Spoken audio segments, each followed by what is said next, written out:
Rating every NBA team's free agency, there's still a couple of guys that haven't been signed and a few anticipated trades that haven't gone down, but I think we've seen enough to where this video is needed. So let's start first with the Atlanta Hawks, who finished with the 7th seed in the East, only made it into the first round of the playoffs, and all they've done is trade John Collins for Rudy Gay, and then turn him into Patty Mills. They really could have packaged Collins in with someone else and gotten a much better player in return, but to make two separate trades and essentially turn this into Patty Mills, they get an F. The Hawks GM may want to start using Brilliant, who's the sponsor of today's video. You see, I had been searching for new ways to further my education and knowledge in general, and Brilliant's been the perfect solution because they've made a place where you can educate yourself and master the skills you need, whether it's for furthering your career or just trying to stay sharp in life in general. They have courses on math, science, computer science, and data and analysis. Once you pick one, there are hands-on interactive lessons to help you understand things like coding, which I've been involved in. But it doesn't just help you understand it. Brilliant builds analytical skills to help you become a better thinker and problem solver in every part of life. And it's especially helpful when going for some of the highest paying jobs. And the interactive lessons are a big deal because studies have shown that interactive learning is 6 times more effective than passive learning, and that allows you to be able to complete entire lessons in as little as 15 minutes. Personally, I love it because I've been able to start learning more about coding, which I've been curious about for years. And I can do it straight from my phone, tablet, or my computer. So to try everything Brilliant has to offer for free for a full 30 days, visit brilliant.org/sweat or click on the link in the description. The first 200 of you will get 20% off Brilliant's annual premium subscription, so act fast. Shout out to them for the sponsor. Now let's get back to grading these teams and move on to the Boston Celtics. The Boston Celtics, as always, have outdone themselves. Their roster from last year wasn't cutting it, so they needed to switch things up, and they swapped Marcus Smart for Kristaps Porzingis and 2 first-round picks. They made a major move while keeping their 2 stars together, cleared up some of their own overcrowded backcourt depth, and got another steal of a deal this offseason. A+ for the Celtics. With the Brooklyn Nets, I mean, they didn't do much, but I'm okay with it. They re-signed Cam Johnson and picked up Dennis Smith Jr. and Lonnie Walker on 1-year deals to see if they can have breakout years. They still have trades they need to make and should try to bring in another star, but there's no rush to do that right now. So I'll give Brooklyn a B. The Hornets signed Miles Bridges again and gave LaMelo an extension. But for a team that finished with the 4th worst record in the NBA, how is this all they've done in free agency? They get a D from me. I don't like any of the moves the Chicago Bulls made. They re-signed Vucevic and Kobe White and brought in 2 role players. This team just needs to understand they're not going to be a good team with this core, so I'll give them a C-. For the Cleveland Cavaliers, I don't really like the makeup of their roster and how it looks on paper, but they were able to steal away Max Strus and add some depth to their team. I think Strus really complements the rest of their starting 5, so it was a solid move. Overall, I'd give them a B. The Dallas Mavericks. They brought in Derek Lively and Rashawn Holmes during the draft, then signed Seth Curry, Dante Exum, and Grant Williams, while re-signing Kyrie and Powell. Honestly, I'd still give them a D. They made a few moves, but didn't do anything to fix the fundamental problems with this team that they had last year. I like the Grant Williams signing. He's like the knockoff Draymond Green, but that's really it. They needed a 3-and-D guy like Jeremy Grant and a big man that can block shots and shoot like Mo Bamba, but they got neither. The Seth Curry signing doesn't make a ton of sense for me since they re-signed Kyrie. And speaking of the Kyrie signing, like, unless they only re-signed him to trade him later on, then I don't get it. Mavs management's making it clear they just don't know how to build a team around Luka. The Nuggets probably get a C just because I know they couldn't do much and the new CBA deal threw them off, but since they lost Bruce Brown and Jeff Green, I had to give them a lower score. The Pistons took on Joe Harris's expiring deal, which was a solid move. I mean, they can't do much right now until they see how some of their young guys develop, so I like them taking on bad contracts. B+. As for the Warriors, man, they get a C-.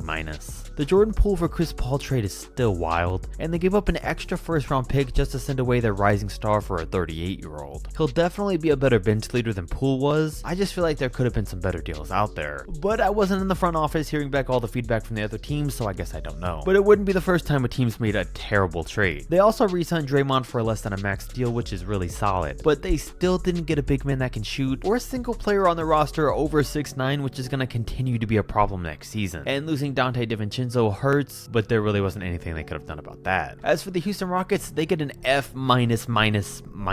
They apparently thought they could try to win now because they had a ton of solid young players on smaller deals and a lot of extra cap room. So their solution was to massively overpay Fred VanVleet and Dylan Brooks. They signed a couple solid role players too, but this just isn't the move. I saw somewhere else saying that Fred VanVleet was brought in to clean up the culture for this team as a veteran, but if that was true, why would you also overpay Dylan Brooks on an $80 million deal? Both were two of the worst moves this entire offseason. I think I'd give the Indiana Pacers an A+.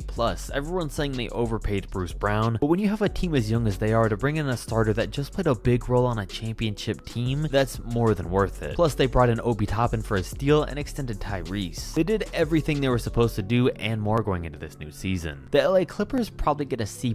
They haven't really done anything to improve their team and instead lost Eric Gordon. James Harden's still yet to be traded, but I don't think he's going to wind up in LA. As for the Lakers, they once again have been busy with rebuilding their entire roster and get an A-. The fact that they signed Austin Reeves for $50 million when he was rumored to get $100 million is still wild. Stealing away Gabe Vincent was huge because he can be their new starting point guard, and the rest of these guys they brought in will be solid. The only thing I don't like is keeping D'Angelo Russell, but I guess I can live with it. The Memphis Grizzlies get a C+ grade because they brought in Derrick Rose to mentor Ja, which is perfect, but besides that, all they did was get Marcus Smart for 2 firsts. So another non-shooter is added to the mix. Good move, but maybe not the right scenario. The Heat lost Max Strus and Gabe Vincent and have yet to really do anything else. If Damian Lillard does get traded there in any combination of a trade, they still get an A, and if not, then probably an F. The Milwaukee Bucks couldn't really do anything except for bring in more role players, and with them signing both Malik Beasley and Robin Lopez, I like both moves, so A for them. The Timberwolves did nothing of importance, so they get a D. Same for the Pelicans, I'd also give them a D. The Knicks gave up on Obi Toppin but signed DiVincenzo. I would have liked to see them make some more noise in free agency though, so I'll give them a C-. They just can't have the postseason they did, and their roster looking like it does, and then only bring in Dante. OKC on the other hand is still continuing to bring in young players and picks for this team by taking on bigger contracts and injured players. At some point I'd like to see them make moves towards taking their team to the next level, and I thought this was the perfect season to do that. But apparently they didn't go that route, so I'll just give them a C for now. The Orlando Magic are another team that should have done more, and I've said they needed veterans on this team, and they listened, but they brought in Joe Ingles, who probably isn't the veteran they should have been looking for, and they waived Bol Bol, C- for Orlando. For the 76ers, I love the signings of Mo Bamba and Pat Beverly to come off of Philly's bench. They're going to be different makers throughout the season, but the James Harden trade request really hurts them, and I highly doubt they're going to get anything of equal value in return. I actually think James is going to at least start next season with Philly, so for that, only a C+.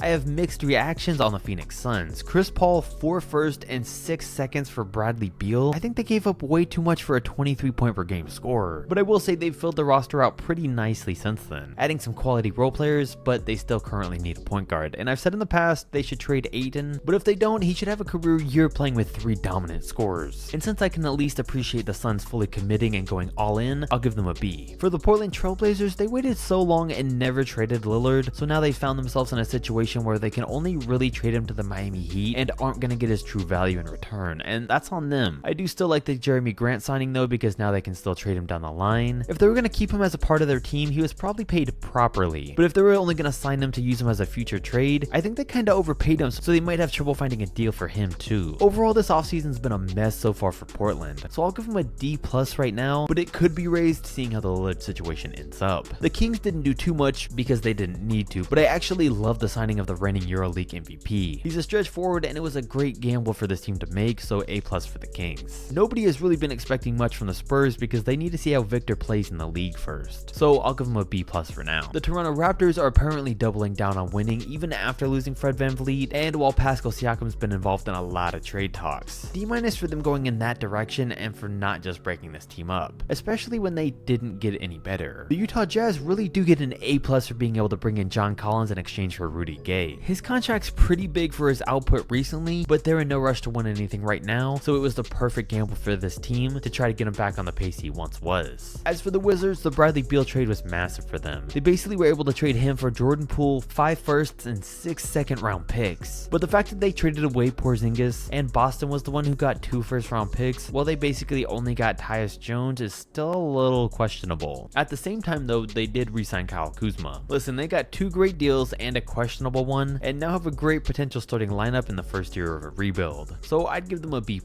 Like, comment, and subscribe if you enjoyed, and I'm out.